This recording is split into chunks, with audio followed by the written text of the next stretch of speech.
और बल है, संकट में अति सहाय से मिलने वाला सहायक है। हे सर्वशक्तिमान परमेश्वर, आज इस पवित्र दिन में तो हम सबों को लेकर पहुंचाया। आज के यह दिन हम छोटनापुर डायोसिस युवा प्रभुवार के रूप में मनाने जा रहे हैं। तो आप अपने उपस्थिति के द्वारा से सारे जवानों को अपने आशीष दे, ताकि उनका जीवन तेरे वचन के अनुकूल होने पाए। हमारे प्रभु यीशु ख्रीस्त के नाम में आमीन। हम गीत गाएंगे। गीत नंबर रिवाइवल सॉन्ग में से 544 544 तेरे पास आता हूँ।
प्रातःकालीन आराधना को काम में लाएंगे।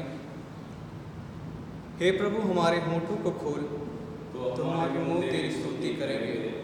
हे प्रभु, हम सवेरे अपनी प्रार्थना तुझसे ही करते हैं, तो हमारी पुकार पर अवश्य ध्यान देगा। परमेश्वर पिता हमारे सृष्टिकर्ता की महिमा हो, उसके पुत्र हमारे मुक्तिदाता की महिमा हो, उसकी आत्मा हमें पवित्र करने वाले की महिमा हो, जैसी आदि में थी, अब है और सदा युग होती रहेगी। आमीन। हे सर्वसामर्थी प्रभु परमेश्वर, तू पवित्र पवित्र पवित्र है। स्वर्ग और पृथ्वी तेरे ऐश्वर्य से परिपूर्ण है, परम धाम में तेरी महिमा। हम पाप स्वीकार की प्रार्थना। सर्वशक्तिमान परमेश्वर के सामने अपने अपने पापों का अंगीकार करें और हम एक साथ प्रार्थना करें। हे अत्यंत दयालु परमेश्वर, हम मानते हैं कि हमने मन वचन और कर्म से तेरे विरुद्ध पाप किया है। हमने संपूर्ण मन से तुझसे प्रेम नहीं किया, हमने अपने पड़ोसी से अपने समान प्रेम नहीं किया। हे दयावान परमेश्वर, हम प्रार्थना करते हैं कि अतीत में किए गए हमारे पापों को क्षमा कर, वर्तमान में हमारे आचरण से सुधार कर, भविष्य में जैसे हमें होना चाहिए हमें बना, ताकि हम तेरे ईश्वर को माने और तेरे मार्ग में हमसे चले, हमारे प्रभु यीशु ख्रिस्ट के द्वारा। आमीन। सर्वशक्तिमान और दयावान परमेश्वर, हमारे सब पापों को क्षमा करे, उनसे हमें छुटकारा दे, हमें अपने जीवन सुधारने के लिए अनुग्रह दे और पवित्र आत्मा के साथ हमें भरपूर करे। आमीन।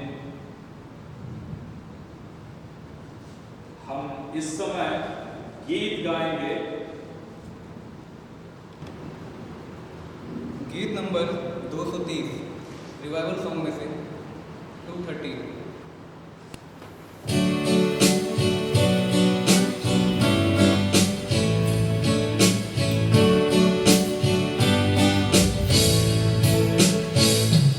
यीशु मेरा हाथ ना छोड़ेगा,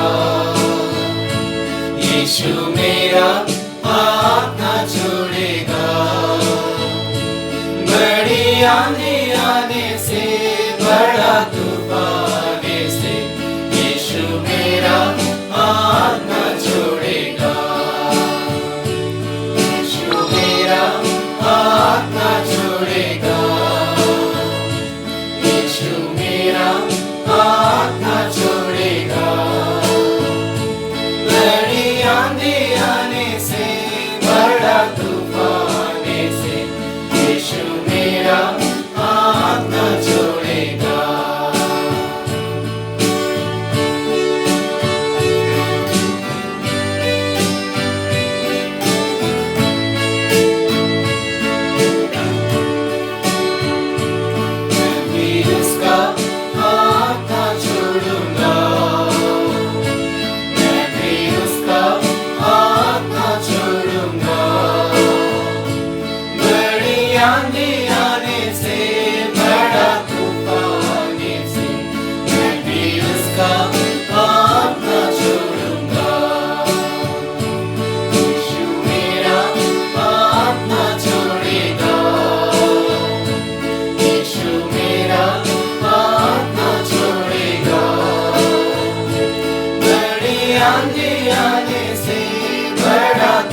वचन जो कि लिया गया पुराना नियम से, पहला राजा 19 का 1 से 13 पद। पहला राजा 19 का 1 से 13 पद। तब आहाब ने इज़बेल को एलिया के सब काम विस्तार से बताए कि उसने सब नबियों को तलवार से किस प्रकार मार डाला। तब इज़बेल ने एलिया के पास एक दूत के द्वारा कहला भेजा, यदि मैं कल इसी समय तक तेरा प्राण उनका सा ना कर डालूं तो देवता मेरे साथ वैसा ही वरन उससे भी अधिक करे। यह देख एलिया अपना प्राण लेकर भागा और यहूदा के बेशर्बों को पहुंचकर अपने सेवक को वहीं छोड़ दिया। परंतु वह स्वयं जंगल में एक दिन के मार्ग पर जाकर एक झाऊ के पेड़ के तले बैठ गया। वहाँ उसने यह कहकर अपनी मृत्यु मांगी, हे यहोवा, बस है, अब मेरा प्राण ले ले, क्योंकि मैं अपने पुरखाओं से अच्छा नहीं हूँ। वह झाऊ के पेड़ तले लेटकर सो गया और देखो एक दूत ने उसे छूकर कहा, उठकर खा। उसने दृष्टि करके क्या देखा कि मेरे सिरहाने पत्थरों पर पकी हुई एक रोटी और एक सुराही पानी रखा है। तब उसने खाया और पिया और फिर लेट गया। दूसरी बार यहोवा का दूत आया और उसे छूकर कहा, उठकर खा, क्योंकि तुझे बहुत लंबी यात्रा करनी है। तब उसने उठकर खाया, पिया और उसी भोजन से बल पाकर 40 दिन रात चलते चलते परमेश्वर के पर्वत होरेब को पहुंचा। वहाँ एक गुफा में जाकर टिका और यहोवा का यह वचन उसके पास पहुंचा, हे एलिया, तेरा यहाँ क्या काम? उसने उत्तर दिया, सेनाओं के परमेश्वर यहोवा के निमित्त मुझे बड़ी जलन हुई है, क्योंकि इस्राएलियों ने तेरी वाचा टाल दी, तेरी वेदियों को गिरा दिया और तेरे नबियों को तलवार से घात किया है, और मैं ही अकेला रह गया हूँ और वे मेरे प्राणों के भी खोजी हैं। उसने कहा, निकलकर यहोवा के सम्मुख पर्वत पर खड़ा हो। और यहोवा पास से होकर चला, और यहोवा के सामने एक बड़ी प्रचंड आंधी से पहाड़ फटने और चट्टानें टूटने लगी, तो भी यहोवा उस आंधी में ना था। फिर आंधी के बाद भूकंप हुआ, तो भी यहोवा उस भूकंप में ना था। फिर भूकंप के बाद आग दिखाई दी, तो भी यहोवा उस आग में ना था। फिर आग के बाद एक दबा हुआ धीमा शब्द सुनाई दिया। यह सुनते ही एलिया ने अपने मुँह चद्दर से ढांपा और बाहर जाकर गुफा के द्वार पर खड़ा हुआ। आमीन। या परमेश्वर के पवित्र वचन।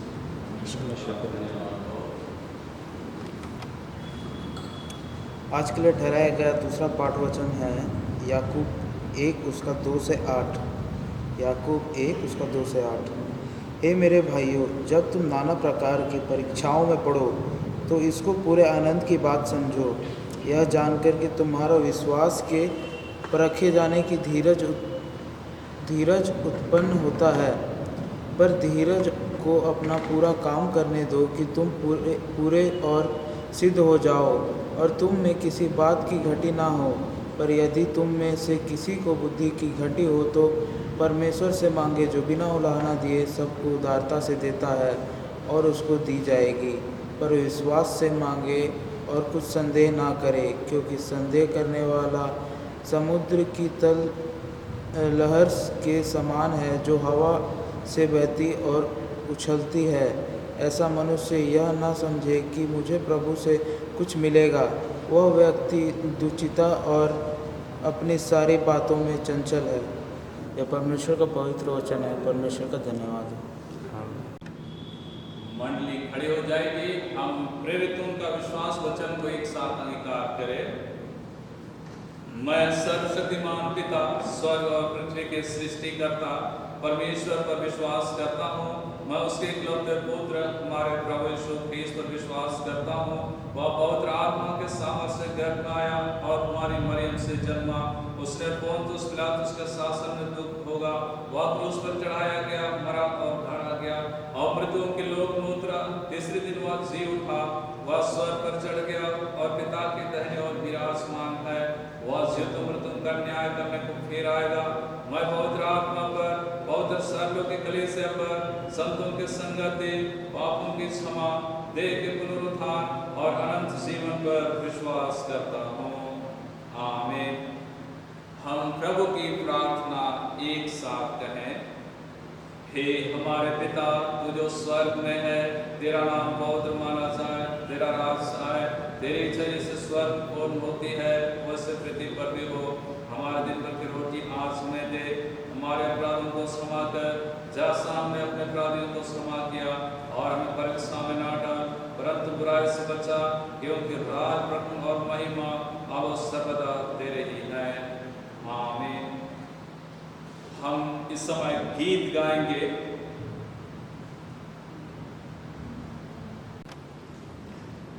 गीत नंबर 219, रिवाइवल सॉन्ग में से 219, जब मेरी है जब युद्ध यहोवा का है।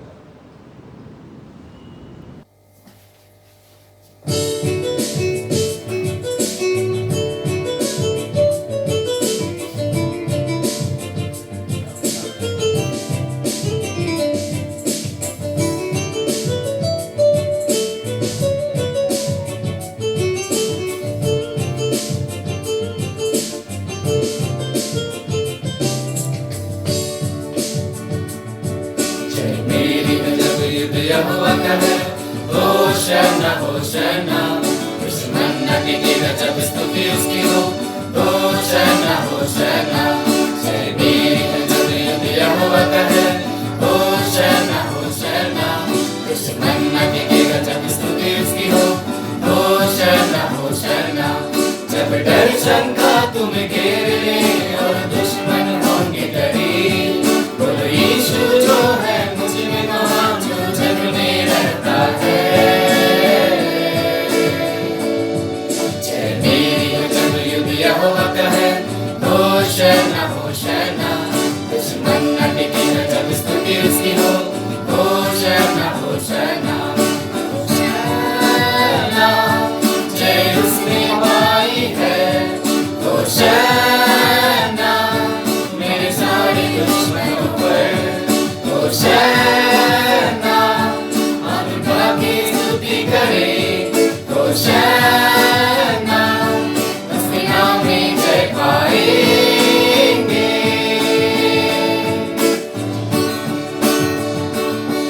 जय मेरी जब युद्ध यहोवा का है। होशाना होशाना, दुश्मन न टिकेगा जब स्तुति उसकी हो। होशाना होशाना, जय मेरी जब युद्ध यहोवा का है। होशाना होशाना, दुश्मन न टिकेगा जब स्तुति उसकी हो। होशाना होशाना।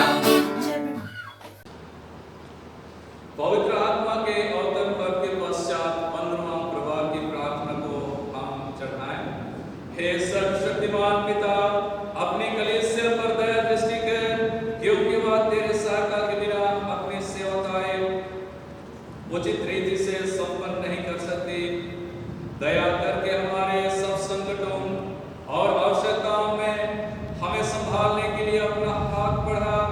हमारे प्रभु यीशु ख्रीस्त के द्वारा सो तेरे और पवित्र आत्मा के साथ एक परमेश्वर और सदा सीधा और राज करता है। आमीन। प्रोफेसर कलेसिया बिशप रोहित और प्रचारक के प्रार्थना कर रहे पिता प्रोफेसर इस वक्त पिता प्रोफेसर इस कठिन वक्त में पिता प्रोफेसर तू अपनी कलेसिया के अंगों को संभाल के रख पिता परमेश्वर हमारे बिशप पिता परमेश्वर उन्हें भी संभाले रख पिता परमेश्वर, और हर एक प्रत्येक बीमारी और प्रत्येक कष्ट दुख तकलीफ से इस काल में परमेश्वर बचाए रख, ताकि वो सहायता करने पाए पिता परमेश्वर, ताकि हम तेरे वचनों को और जानने पाए पिता परमेश्वर। उसी प्रकार पिता परमेश्वर प्रचारक रोहित को भी तेरे हाथ में सौंपते हैं पिता परमेश्वर, जो कलीसिया के बीच में तेरे उपदेश को देते हैं पिता परमेश्वर। उन्हें जब परमेश्वर कि वो स्वस्थ रहे, उनके घर में कष्ट दुख तकलीफ ना पाए जाए पिता परमेश्वर, वो निश्चित रूप से पिता परमेश्वर हमें अपने वचनों को परमेश्वर देने पाए परमेश्वर, और हमारे लिए परमेश्वर खड़े रहने पाए पिता परमेश्वर। इस कलीसिया को परमेश्वर तेरे हाथ में सौंपते हैं परमेश्वर। कलीसिया में जितने लोग पाए जाते हैं परमेश्वर, सभी को तेरे हाथ में सौंपते हैं। हर एक लोग तब परमेश्वर तेरे नाम में बढ़ने पाए तब परमेश्वर, वचन में चलने पाए परमेश्वर, और हर एक कार्य को करें तब परमेश्वर। जितने लोग कलीसिया में पाए जाते हैं सब जिस कार्य को करते हैं परमेश्वर, इस कठिन वक्त में परमेश्वर उन्हें काम करने में सहायता कर परमेश्वर, और उन्हें दुख तकलीफ और प्रति महारोग से बचाए रख, और कष्ट दुख तकलीफ से दूर रख परमेश्वर।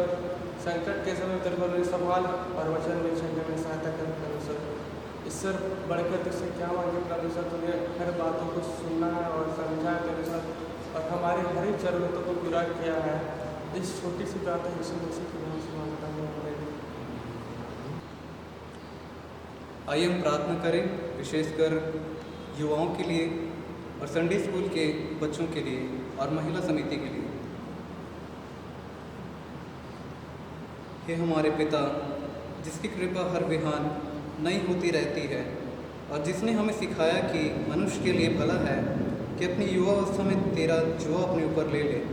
हम अपने मन और हाथ तुझ स्वर्गीय पिता की ओर उठाते हैं और यहाँ इस घड़ी अपने को तेरी सेवकाई के लिए पूर्ण रूप से अर्पण करते हैं।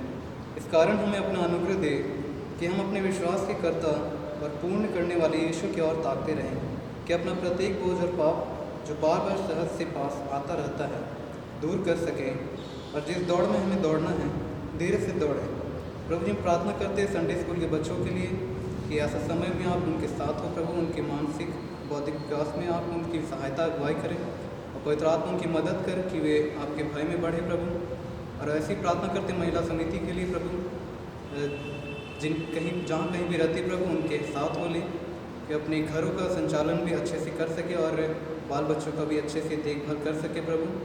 और जहाँ कहीं भी जाए प्रभु उनके साथ हो, रक्षा रखवाली कर प्रभु, आपके वचन में बने रहने वाले बन सके प्रभु, आपको देखने वाले बन सके, आपसे प्रेम करने वाले बन सके, उसी हमारे प्रभु यीशु ख्रीस्त के द्वारा, आमीन। जितने भी रोगी दुखी भाई बहन सबको धन्यवाद पिता परमेश्वर को, धन्यवाद देते हैं आपके सारी आशीषों के लिए। प्रार्थना करते हैं पिता परमेश्वर, जितने भी रोगी दुखी भाई बहन जो दुख में पीड़ा में निर्णाम को पुकारते हैं, वहीं पिता परमेश्वर हर एक की पुकार को तुझसे, जिस किसी भी तकलीफ में है पिता परमेश्वर उन्हें तकलीफों से निकाल। वहीं पिता परमेश्वर जो भी बीमारी से वो ग्रसित है, हम नहीं जानते पिता परमेश्वर वो किस पीड़ा में है, तो सब कुछ जानने वाला पिता परमेश्वर है। वहीं पिता परमेश्वर हर एक परेशानी से, हर एक बीमारी से उन्हें छोड़ा। वहीं पिता परमेश्वर हर एक बीमार परिणाम से चंगा होने पाए पिता परमेश्वर। पिता परमेश्वर हम प्रार्थना करते हैं जितने भी अस्पताल हैं उन सबों के लिए, ताकि हर एक लोग जो अस्पतालों में भर्ती होते हैं अच्छी रीति से उनकी सेवा होने पाए पिता परमेश्वर। जितने भी डॉक्टर्स नर्स हैं पिता परमेश्वर हर एक को अपनी सामर्थ्य हाथों में ले, उन्हें अपनी सामर्थ्य भर पिता परमेश्वर, ताकि हर एक बीमारों का वो अच्छी रीति से सेवा करने पाए। उन्हें पिता परमेश्वर जो कुछ भी दवाइयाँ उन्हें दी जाती हैं, दवाइयों पे भी तो अपने आशीषों को दें, ताकि उसे खा के वो जल्द से जल्द ठीक होने पाए पिता परमेश्वर। पिता परमेश्वर हम प्रार्थना करते हैं इस समय जब संसार में महामारी फैली हुई है, उन्हें पिता परमेश्वर जितने भी लोग इस महामारी की चपेट में आ गए उन सबों को तू बचा। उन्हें पिता परमेश्वर उनके दवा में जो कुछ भी परेशानियाँ होती हैं उन परेशानियों को तो दूर कर। पिता परमेश्वर प्रार्थना करते हैं इस समय जब देश भर के डॉक्टर साइंटिस्ट दवाइयों को बनाने में लगे हुए हैं, उन्हें पिता परमेश्वर उन्हें अपनी बुद्धि ज्ञान से तो परिपूर्ण कर, ताकि वो जल्द से जल्द दवाइयों को बना सके, ताकि लोग चंगे होने पाए पिता परमेश्वर। पिता परमेश्वर प्रार्थना करते हैं जितने भी लोग इस समय क्वारंटाइन में रखे जाते हैं उनके संग साथ हो, उन्हें पिता परमेश्वर उनके मनों में शांति दे। जब वो अपने घरों से दूर रहते हैं पिता परमेश्वर, किसी प्रकार की परेशानी होने उनके मनों में हावी न होने पाए पिता परमेश्वर। पिता परमेश्वर जितने भी लोग जो इस समय लोग दूसरे लोगों की सेवा करते हैं उन्हें तो अपने सामर्थ्य से भर पिता परमेश्वर, उन्हें ऐसी आशीष दे ताकि वो और भी अच्छी रीति से सेवा करने पाए पिता परमेश्वर। छोटी सी विनती आपकी बेटी सुनश्री के नाम से मांगते हैं, दया से सुनो सदा। आइए हम प्रार्थना करेंगे देश में एकता और कलीसिया में और समाज में एकता। धन्यवाद धन्यवाद धन्यवाद खुदावन पिता परमेश्वर, आज के सुंदर दिन के लिए धन्यवाद देते हैं खुदावन पिता परमेश्वर।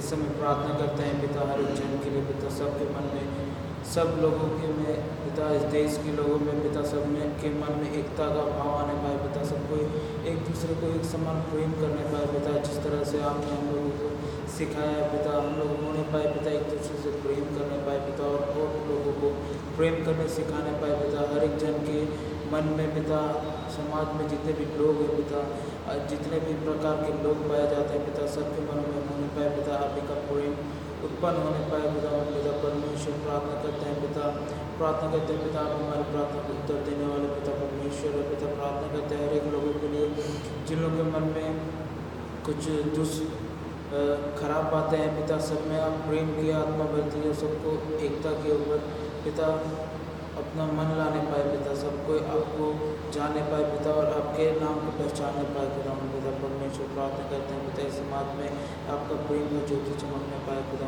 परमेश्वर, और सब कोई आपके नाम को जानने पाए पिता परमेश्वर, और एकता के नाम पर एकजुट होने पाए पिता परमेश्वर। इस प्रार्थना को यीशु के नाम से मांगते पिता, सुनिए स्वर्गराज में ग्रहण करिएगा। आमीन।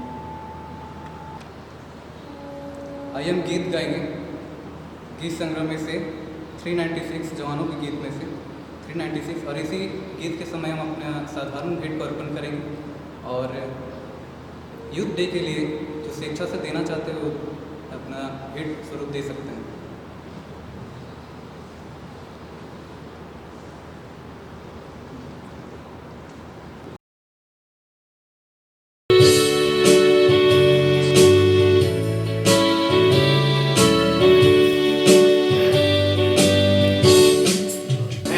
शिवायम के नौजवान, हम हैं एक मसीही नौजवान, हम हैं शिवायम के नौजवान, शिवायम, हम हैं शिवायम के नौजवान, हम हैं एक मसीही नौजवान, शिवायम के नौजवान, शिवायम।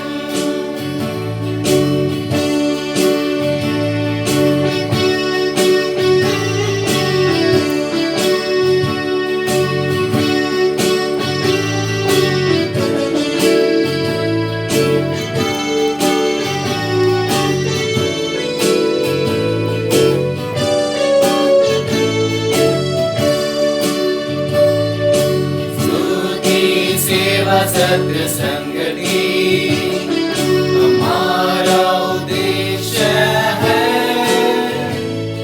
कलीसिया का उत्थान हमारा कार्य है। प्रभु तू हमारा सहायक हो, इस राह पर बढ़ाए चल, हम हैं शिवायम के नौजवान, शिवायम।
शिवायम के नौजवान,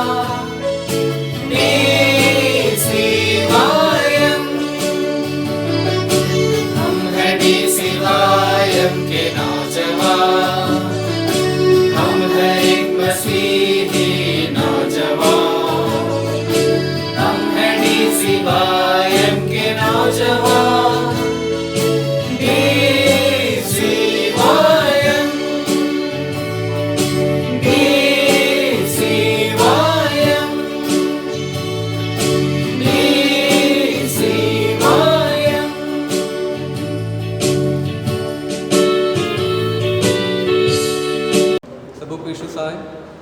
आज युवा रविवार के अवसर पर हमें सुंदर मौका मिला है, और आज का जो संदेश है वो भाई सोलोमन की तरफ से दिया जाएगा, और मैं आमंत्रित करता हूँ सोलोमन को, और प्रभु उसका सहायक हो, मैं ऐसे प्रार्थना करता हूँ।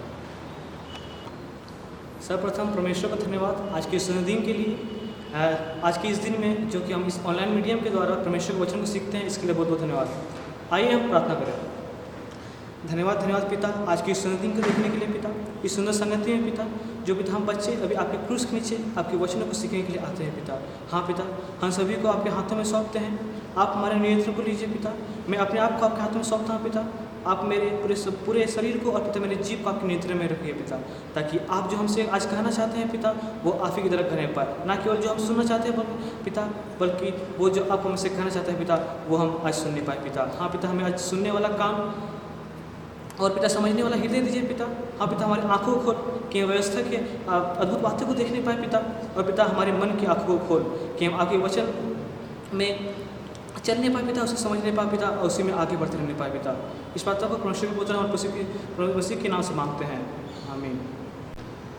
आप सबों को धनबाद DCOIM के ओर से यीशु सहाय परमेश्वर को आज के इस दिन के लिए बहुत आज से धन्यवाद देते हैं कि आज के इस दिन में जो कि हम जानते हैं कि अभी पूरी दुनिया, ना केवल भारतवर्ष बल्कि पूरी दुनिया कोरोना नामक महामारी से ग्रसित है, सबको अपने घरों में बंद है, लेकिन फिर भी आज हमें यह अवसर मिला है कि हम परमेश्वर की बातों को सीख सक रहे हैं। हम परमेश्वर की उस महान करुणा का साक्षात उदाहरण है कि हम अभी तक अपने घरों में अपने प्रियजनों के साथ अच्छी तरह से घरों में पाए जाते हैं। अभी बहुत सारे हम लोग कुड़कुड़ा रहे होंगे क्योंकि हम घर से नहीं निकल पा रहे, हम अपने चर्चों या आराधना करने नहीं निकल पा रहे हैं, लेकिन ये समय कुड़कुड़ाने का नहीं बल्कि अपने आप को मूल्यांकन करने का है। ये समय जो परमेश्वर ने हमें दिया है, हम अपनी ज़िंदगी में बहुत ज़्यादा व्यस्त हो गए थे। हम अपने पढ़ाई को लेके, अपने स्कूल कॉलेज, अपने काम को लेकर इतने व्यस्त हो गए थे कि हमें परमेश्वर के लिए समय निकालना मुश्किल हो रहा था। और अभी जो हमें समय मिला है तो हमें इस समय को परमेश्वर के और करीब आने के लिए इस्तेमाल करना चाहिए। और बाहर जो संकट मंडरा रहा है उसे परमेश्वर की हाथों में सौंप देना चाहिए कि परमेश्वर उसे हमें बचाएंगे, क्योंकि जैसे कि आज का हमारा विषय भी है, जीवन संकट के समय हमें बचाने के लिए प्रभु यीशु हमारे समीप है। और आज के सुसमाचार पाठ में हमने जब पढ़ा पतरस के बारे में, जिसे यीशु ने बचाया, जो कि हम आज पढ़े थे मत्ती 14 का 22 से लेकर 23 में।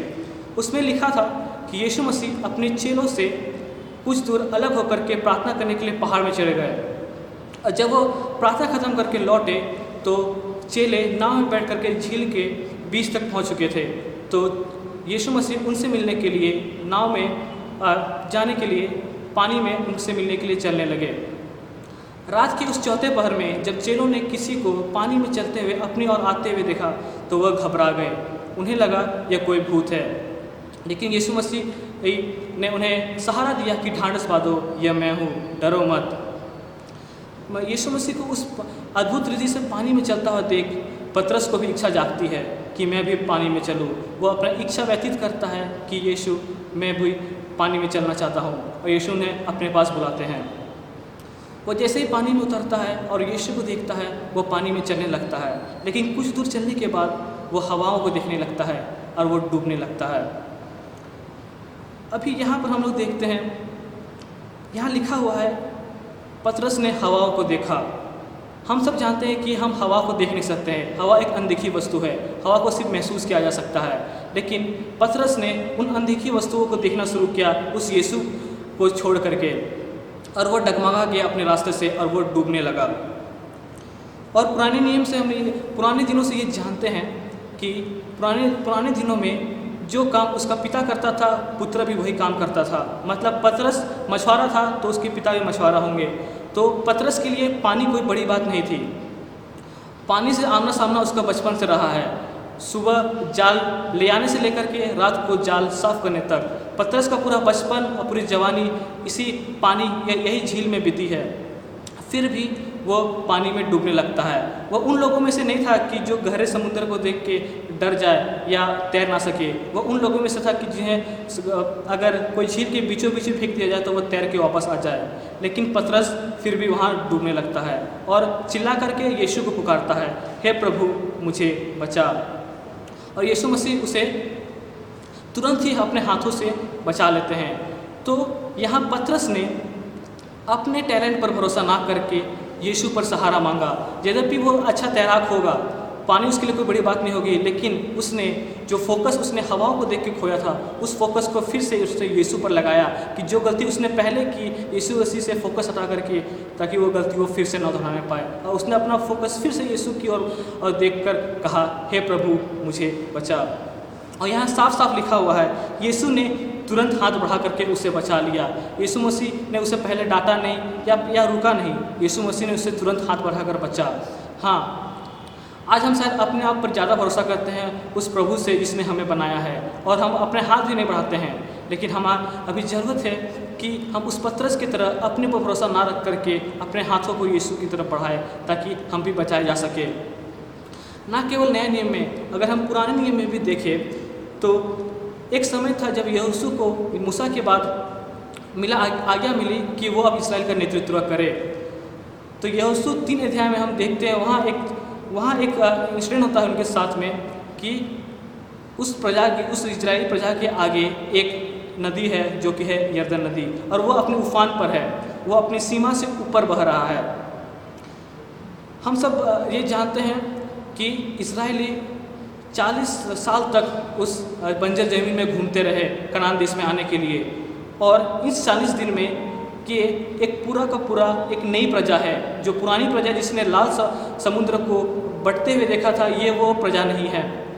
ये एक पूरा का पूरा नया प्रजा है जिसने आज तक कभी इतना बड़ा पानी का नदी नहीं देखा है, क्योंकि ये सब बंजर से होकर चले आ रहे थे। तो उनके लिए एक बहुत बड़ा समस्या का कारण बन गया था कि इस नदी को वो कैसे पार करे। यहाँ यहोशू किसी और पर भरोसा ना करके यीशु पर भरोसा करता है, परमेश्वर पर भरोसा करता है, और उनसे मांगता है कि हाँ प्रभु मैं क्या करूँ। तो उसे इंस्ट्रक्शन मिलता है कि जो वाचा का संदूक उनके साथ है, तुम उसे आगे कर दो और तुम्हारे रास्ता बन जाएगा। और उसने वैसा ही किया, उसने वाचा का संदूक को वैसे ही आगे किया, और जैसे ही लोगों ने वाचा का संदूक को पकड़े हुए जैसे ही पानी में अपने पैर को रखा, वह पानी वहीं का वहीं थम गया। तो हम देखते हैं वाचा का संदूक यहाँ परमेश्वर की उपस्थिति को दर्शाता है। ये परमेश्वर की उपस्थिति को दर्शाता है, और जब परमेश्वर की उपस्थिति हमारे बीच में होती है तब जो भी परेशानी हमारे जीवन में होती है वह वहीं की वहीं रुक जाती है। हम देखते हैं कि परमेश्वर ने वो तो पानी तो रोक दिया, लेकिन हमारा यहाँ क्या काम बनता है? हमारा ये काम बनता है कि जो इंस्ट्रक्शन जो चीज़ें परमेश्वर ने हमें कहा है हम उसे पूरा करें, और परमेश्वर की उपस्थिति में बने रहे, और परमेश्वर की उपस्थिति को वहाँ काम करने दें, ना कि केवल अपने बुद्धि पर भरोसा रखें, पर परमेश्वर की उपस्थिति को वहाँ काम करने दें। जैसे कि इजरायलियों ने करने दिया परमेश्वर के कामों को, और उन्होंने वो बातों को देखा कि यरदन नदी रुक गई, और जो नीचे का पानी था वो मृत सागर तक सूख गया, और जो ऊपर का जल था वो आदाम तक वापस चला गया और वहाँ दीवार बन के खड़ा हो गया। ये आदम बाइबल में हम और एक जगह देखते हैं, स्टार्टिंग में ये आदम से ही आया है।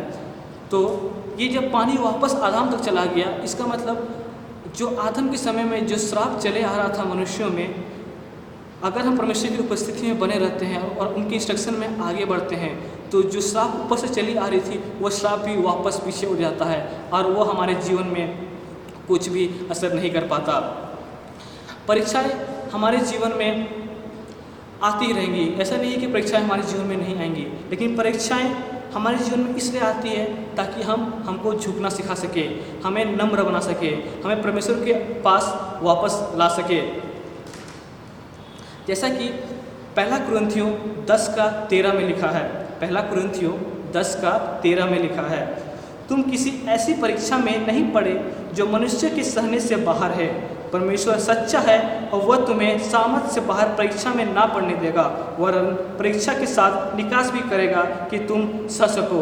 तो यहाँ परमेश्वर हमसे साफ साफ वादा करता है कि परमेश्वर कभी भी हमसे सहने से बाहर परीक्षा नहीं देता है। वो परीक्षा सोच समझ से देता है ताकि हम उसे सह सके और उसे कुछ सीख सके, हम नम्र बन सके।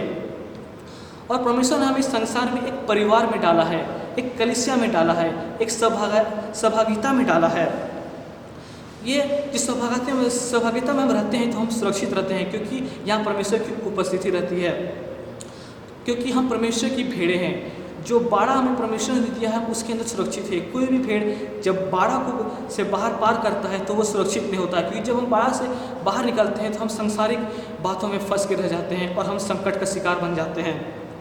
क्योंकि बाड़े के अंदर परमेश्वर की उपस्थिति है, वहाँ पर गॉडली फेलोशिप है, ईश्वरीय संगति है, वहाँ पर हमारे पीछे प्रेयर सपोर्ट है, वहाँ पर हमें सही लोग मिलते हैं जो हमें सही दिशा दिखाते हैं, हमें अच्छी सलाह देने वाले वहाँ लोग रहते हैं और हमें वचन पर चलने के लिए उत्साहित करने वाले लोग भी रहते हैं। आज के इस समय में जब हम कहते हैं कि हमें परमेश्वर की समीप रहना चाहिए, तो इसका सीधा सीधा कहना यही है कि हमें परमेश्वर के वचन के समीप रहना चाहिए। हाँ, संकट में परमेश्वर हमें हमेशा बचाता है, वो हमारा संकट में बचने वाला ढाल है, लेकिन परमेश्वर ये नहीं चाहता कि हम हमेशा उसके साथ संकट में ही उसके पास आए। परमेश्वर चाहता है कि हमारे जीवन का फोकस हमेशा उसकी ओर बने रहे, ताकि तब जब हम अपना फोकस परमेश्वर की ओर पूरी रीति से बना के रखते हैं तब कभी भी वो हमें टलने नहीं देगा। ये परमेश्वर ने हमें पहले वादा कर दिया कि वो हमें कभी नहीं छोड़ेगा और वो कभी हमें संकट में अकेला नहीं छोड़ेगा। आजकल हम मसीह लोग को ये लगता है कि हम मसीह को जान गए हैं तो हमारे साथ सिर्फ अच्छी बातें ही होंगी, हमारे साथ तो बुरा हो ही नहीं सकता। लेकिन क्या ऐसा होता है? क्योंकि वो शैतान जो इस धरती में हमारे साथ जो रहता है, वो इस धरती का जो सरदार है, वो ऐसा नहीं चाहता। वो ऐसा नहीं हमें देख के बोलता कि अच्छा ये मसीह को जानता है तो मैं इससे परेशान नहीं करूँगा। उसका तो काम है हमें परेशान करना, उसका तो काम है हमारे खुशी को चोरी करना। क्योंकि जैसा यूहन्ना 10:10 में लिखा है, चोर किसी और काम के लिए नहीं परंतु केवल चोरी करने और घात करने और नष्ट करने को आता है। लेकिन हम ये वचन को सिर्फ यहीं तक आके रुक जाते हैं। आगे यीशु मसीह कुछ हमें और ही बताना चाहते हैं। तो यीशु मसीह अपने बारे में लिखते हैं, मैं इसलिए आया हूँ कि वे जीवन पाए और बहुतायत से पाए। हाँ, परमेश्वर हमें हमारे अपने एकलौते पुत्र यीशु मसीह को इसलिए भेजा था ताकि हम जीवन पाए और बहुतायत से जिए। लेकिन फिर भी हम अभी परमेश्वर को दोष देते रहते हैं हर एक चीज़ में। हम परमेश्वर से सवाल करते हैं कि परमेश्वर मैं तो चल जाता था या मैं तो आपकी आज्ञाओं को सुनता था, फिर भी ये विपत्ति मेरे जीवन में क्यों आई? हम ये दोष लगाते हैं। हम अपनी तुलना अय्यूब से करने जाते हैं। अच्छा, परमेश्वर ने तो शैतान को आज्ञा दी थी कि हाँ अय्यूब की परीक्षा ले, या ऐसा भी सोचते हैं कि शैतान की बात सुनकर के परमेश्वर ने अय्यूब की परीक्षा ली या उसको छूट दे दिया शैतान को कि वो अय्यूब की परीक्षा ले। लेकिन क्या सच में परमेश्वर ने शैतान की बात सुन के अय्यूब की परीक्षा लेने के लिए दिया? ऐसा नहीं है, ये परमेश्वर की योजना नहीं थी।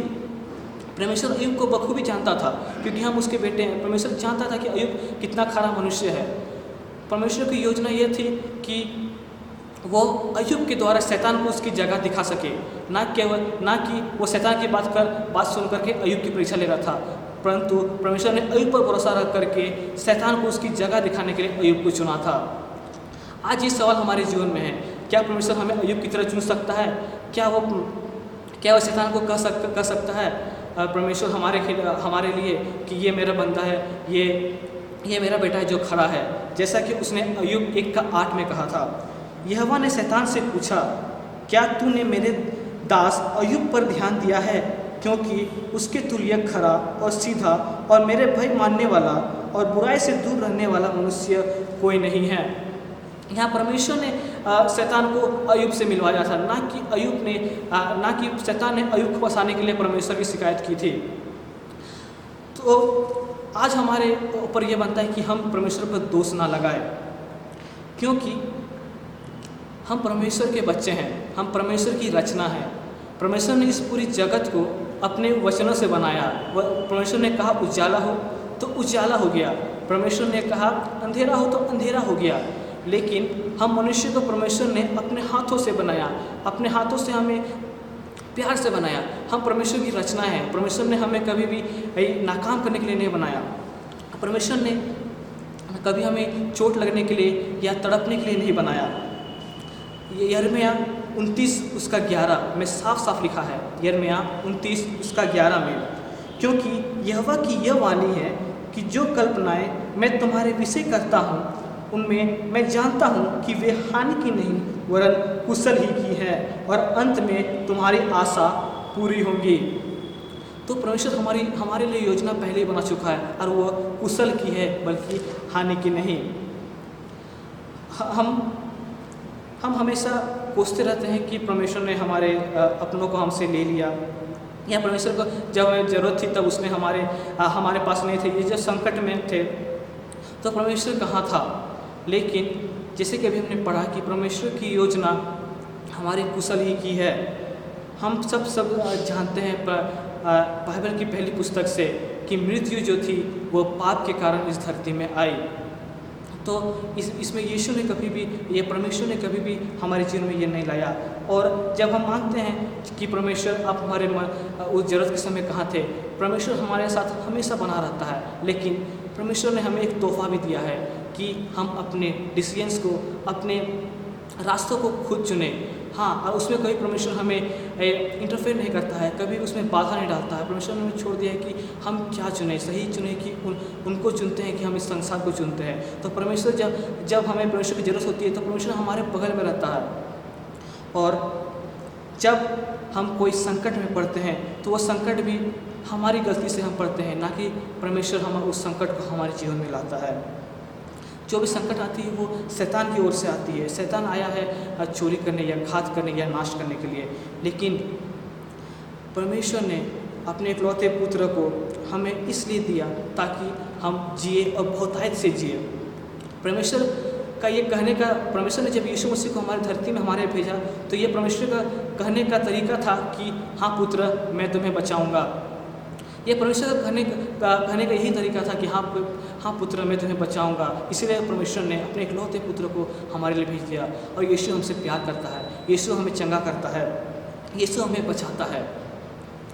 हम सोचे अगर हमारा कोई प्रिय या मेरा भाई या आपका कोई बेटा बेटी जब वो आपके सामने डूब रहा हो, जब वो आपके सामने डूब रहा होता है और वो चिल्ला रहा होता है कि मुझे बचा, कि हम ऐसा कहते हैं कि अभी मेरा मन नहीं है या मेरा अभी समय नहीं है, मैं तुम्हें बचाऊंगा नहीं। ना कि वो चिल्लाने वाला जो उस पानी में डूब रहा है कहता है कि यदि तेरी इच्छा है तो मुझे बचा। आज हम भी वैसे ही करते हैं, हम परमेश्वर को कहते हैं परमेश्वर मुझे चंगा कर अगर तेरी इच्छा है तो। हम परमेश्वर को बोलते हैं कि आपकी इच्छा तो मुझे चंगा करे। यशायाह 53:5 में लिखा है, परंतु वह हमारे अपराधों के कारण घायल किया गया, वह हमारे अधर्म के कामों के कारण कुचला गया। हमारी ही शांति के लिए उस पर ताड़ना पड़ी कि उसके कोड़े खाने से हम चंगे हो जाए। यीशु ने हमारे रोगों के लिए, हमारी चंगाई के लिए पहले ही अब क्रूस पर रह करके सब कुछ चुका चुका है। हम जानते हैं यीशु मसीह हमारे लिए उस क्रूस पर चढ़ाया गया, उसने कोड़े हमारे रोगों के लिए खाया गया, सब कुछ पहले ही चुका दिया गया है यीशु मसीह के द्वारा। फिर भी आज हम उस शैतान की बातों को मानने लगते हैं कि हाँ तुम बीमार हो। जैसे जब शैतान कहता है कि तुम बीमार हो, तब हमें परमेश्वर की ओर घूमना चाहिए और परमेश्वर को धन्यवाद देना चाहिए कि धन्यवाद पिता, आपने अपने इकलौते पुत्र को हमारे लिए कोड़े खाने को भेज दिया और उसने सब रोगों को पिता हमारे लिए सह लिया। सब कुछ के लिए उसने, सब कुछ का पाप उसने हमें चुका दिया। जब शैतान ये इस दुनिया हमसे कहती है कि तुम टूट चुके हो, तुम निकम्मे हो चुके हो, तब हमें परमेश्वर की ओर घूम करके धन्यवाद देना चाहिए कि धन्यवाद पिता, क्योंकि मैं जानता हूँ कि आगे मेरे लिए एक बहुत आयत से बड़ी योजना आपने तैयार रखी है। जब शैतान कहता है कि यीशु ने आपके प्रियजनों को आपसे छीन लिया, तब हमें परमेश्वर की ओर मुड़ करके धन्यवाद देना चाहिए कि धन्यवाद पिता, आपने अपने इकलौते पुत्र को हमारे लिए भेजा ताकि हमें ऐसा जीवन मिले जहाँ कोई भी दुख ना हो, जहाँ कोई भी तकलीफ ना हो, जहाँ हमेशा के लिए खुशी रहे। और वो कभी भी कोई सीमित समय के लिए नहीं बल्कि अनंत जीवन के लिए उसने हमें यीशु मसीह को भेजा ताकि हम अनंत जीवन के भागी उसके साथ बन सके। तो हमें परमेश्वर को धन्यवाद देना चाहिए कि उसने हमें बचाया। हमें कभी भी परमेश्वर को दोष ना देना चाहिए कि इन गलत कामों, ये जो मेरे जीवन में हो रहा है वो आपके कारण हो रहा है। जब हम डूब रहे होते हैं तो जब हम इस संसार में या किसी भी दलदल में, पाप की दलदल में जब डूब रहे होते हैं तो हम परमेश्वर से कहते हैं कि मैं यहाँ, परमेश्वर को दोष देते हैं कि मैं डूब रहा हूँ। लेकिन हम सब जानते हैं कि जितने भी संकट हमारे जीवन में आती है, जितनी परीक्षाएँ हमारे जीवन में आती है, आधी से अधिक सब कुछ हमारे ही गलती के कारण आ रहा होता है।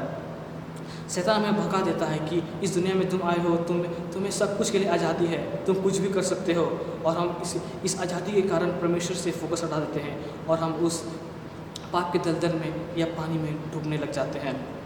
शैतान कभी हमें ये नहीं बताता है कि तुम्हारी सामर्थ कुछ भी नहीं है, जैसे ही तुम परमेश्वर से अपने फोकस को हटाओगे तुम्हारी सामर्थ खत्म हो जाएगी और तुम डूबने लग जाओगे। और शैतान ये भी कभी नहीं कहता है कि अगर तुम डूब भी रहे हो तो परमेश्वर की ओर देखो, वो तुम्हें बचाएगा।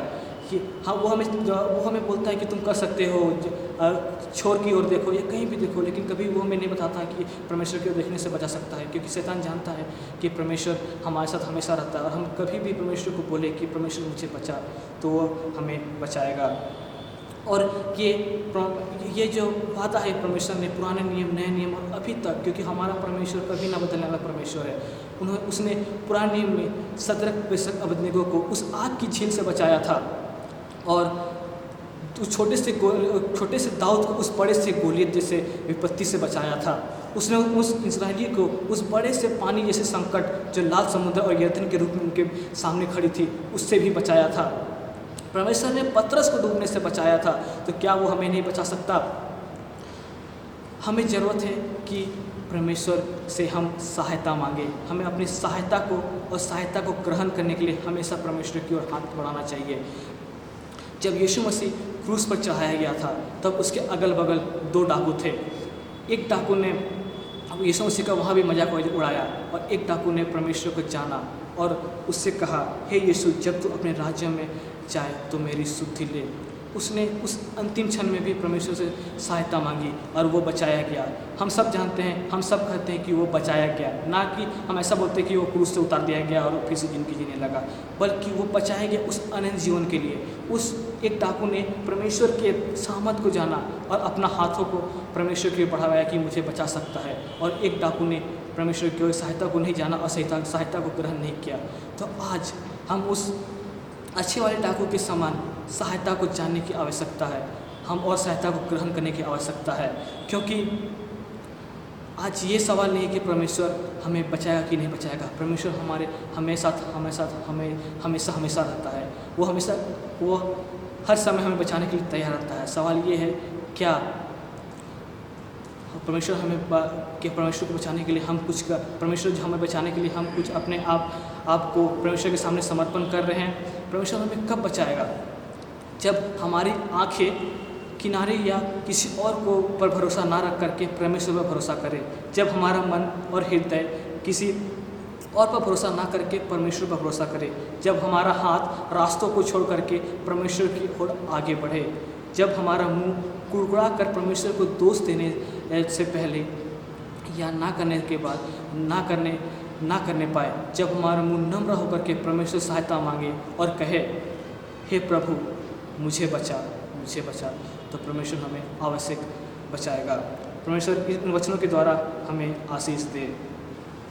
आइए हम प्रार्थना करें। अनुग्रह जीते परमेश्वर, ऐसी हर बातों को ध्यान देते हैं पिता, इस सुंदर वचनों के लिए आपको ध्यान देते हैं पिता। हाँ पिता, आप कभी ना बदलने वाले पिता है। हम जानते हैं आपने इसे पुराने दिनों में बचाया पिता, आप हमें भी बचा सकते हैं पिता। हाँ पिता, हमें इतनी सामर्थ्य दीजिए पिता कि हम आपको जानने पाए पिता, आपकी इस सहभागिता में हम बने रहने पाए पिता, और आपकी सहायता लेने के लिए हमेशा तैयार रहने पाए पिता। हाँ पिता, हम अपने जीवन को अपने आप में डालने पाए पिता, और हमें यह वर दे कि जो शिक्षा हम आपके पवित्र वचन में सीखते हैं वे हमारे जीवन में आपकी प्रतिष्ठा के लिए फैलादी होने पाए। इस बातों को मांगते हैं, आमीन। और इस दान के लिए प्रार्थना करें। हे पिता परमेश्वर, तो अद्भुत रीति से सारे सृष्टि पर अपने आशीषों को उंडेलता है, और उन्हीं आशीषों में से हम आज धनबाद पेरिस देसी वायन युवा प्रभुवार के शुभ घड़ी पर इस आराधना के क्रम में इन दानों को इकट्ठा किया है। तेरे हाथ में समर्पित करते हैं, तो इससे शुद्ध और पवित्र के हर एक मुट्ठी जो दान दिए हैं उनके जीवन में तेरी आशीष होने पाए। हे पिता परमेश्वर, किसी बात की कमी और घटी ना हो, हमारे प्रभु यीशु ख्रीस्त के नाम में, आमीन। हम उन जनों को अपनी प्रार्थनाओं में स्मरण करें जिनका जन्मदिन है, बीमारी से चंगाई प्राप्त करने के बाद परमेश्वर को धन्यवाद देना चाहते हैं, और शादी सालगिरह है, बड़े एक्सीडेंट और भिन्न भिन्न प्रकार से बचाए गए हैं, उन सारे लोगों को प्रार्थना में स्मरण करें।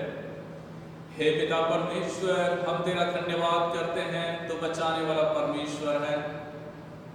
आज के वचन में हमने सुना पतरस अपने अविश्वास के कारण से डूब रहा था और तूने उनको हाथ पकड़ करके बचा लिया।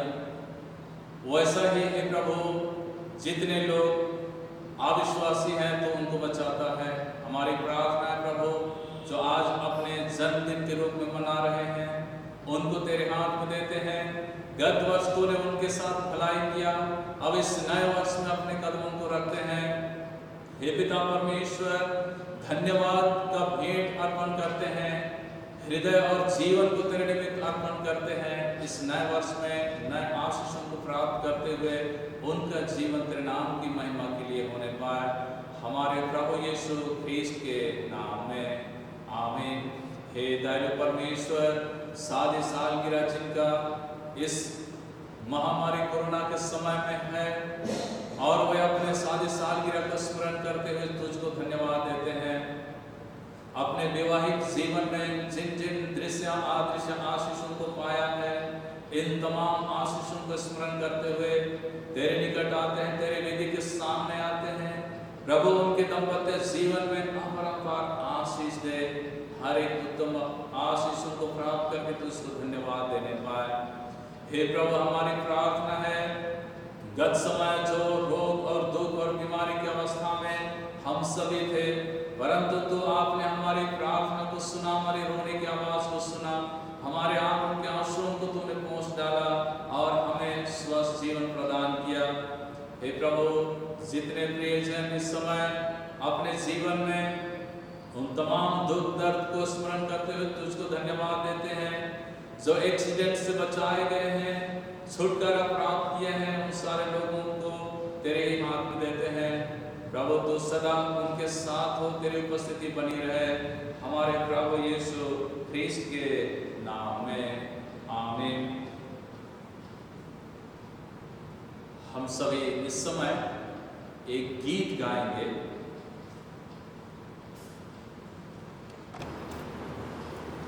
गीत गाएंगे, गीत नंबर 1112, 1112।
जीवा पर जाए के ले तो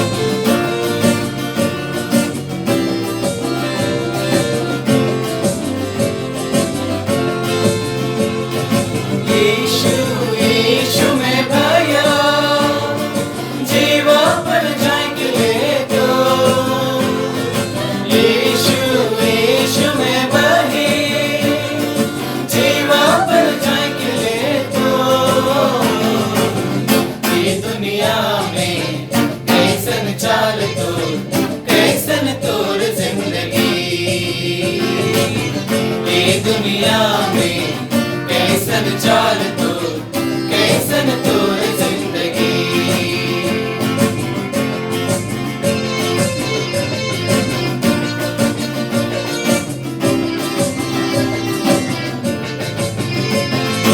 कलिसिया कलिसिया में भैया जीवा पर जाएंगे तो कलिसिया कलिसिया में बहे जीवा पर जाएंगे तो ये दुनिया में कैसन चाल तो कैसन तोर जिंदगी ये दुनिया में कैसन चाल तो कैसन तोर जिंदगी ये मनवा सोच ले तो जीवा पर जाएंगे तो ये मनवा सोच ले तो जीवा पर जाएंगे तो ये दुनिया में कैसन चाल तो कैसन तोर जिंदगी ये दुनिया में कैसन चाल तो कैसन तोर जिंदगी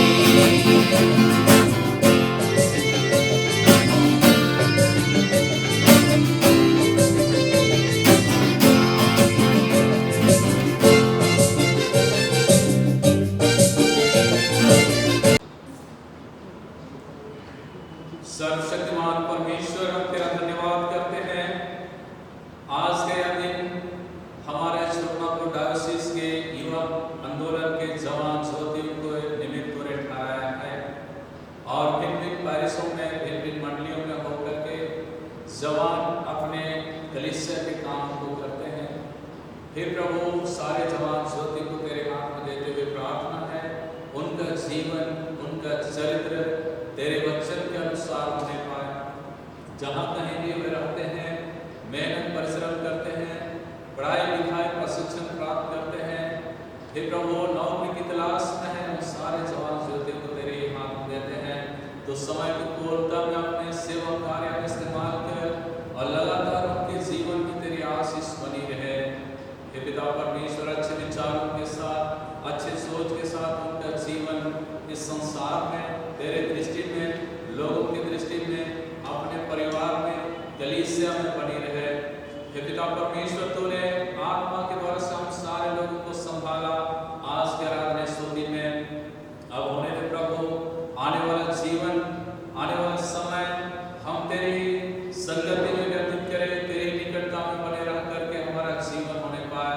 हर संकट और मुसीबत से तो हम सबों को गत समय बचा के रखा, वैसा ही आने वाले समय में तो हम हर एक को संभाल। हम सबों के अयोग्यता का विचार न करके जवानों को, हम सबों को जिस सेवा कार्य के लिए संसार में बुलाया है, उस बुलाहट की योग्य बना। हमारे प्रभु यीशु ख्रीस्त के नाम में आमीन।